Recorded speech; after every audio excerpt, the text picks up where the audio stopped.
Hello friends, સ્વાગત છે તમારું મારા કિચનમાં। મારી ડિટેલ રેસીપી જોવા માટે મારી ચેનલની વિઝિટ કરો। દાલ બાટી બનાવવા માટે ઘઉંનો લોટ, અડધો કપ રવો, 1 ચમચી અજમો, 2 ચમચી ઘી, 3 ચમચી તેલ એડ કરીશું। સાથે સ્વાદ પ્રમાણે મીઠું નાખીશું। થોડું પાણી ઉમેરી તેને પરફેક્ટ લોટ બાંધી લઈશું। 15 મિનિટ સુધી તેને રેસ્ટ આપીશું। ત્યારબાદ તેમાંથી બાટી બનાવી લઈશું। 45 મિનિટ સુધી તેને કૂક કરીશું। દાળ બનાવવા માટે 1/4 કપ તુવેર દાળ, 1/4 કપ મગની દાળ, 1/4 કપ અડદની દાળ અને થોડી ચણાની દાળ એડ કરીશું। દાળના વઘાર માટે સૂકા મસાલા એડ કરીશું। ત્યારબાદ આપણે તેમાં લસણ અને આદુની પેસ્ટ ઉમેરીશું। મરચાં એડ કરીશું।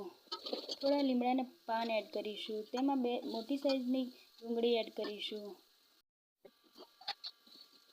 ત્યારબાદ આપણે ટમેટાં એડ કરીશું। થોડું મીઠું એડ કરીશું અને 2 મિનિટ સુધી તેને કૂક થવા દઈશું। તેમાં 1 ચમચી મરચું અને 1 ચમચી ધાણા જીરું એડ કરીશું।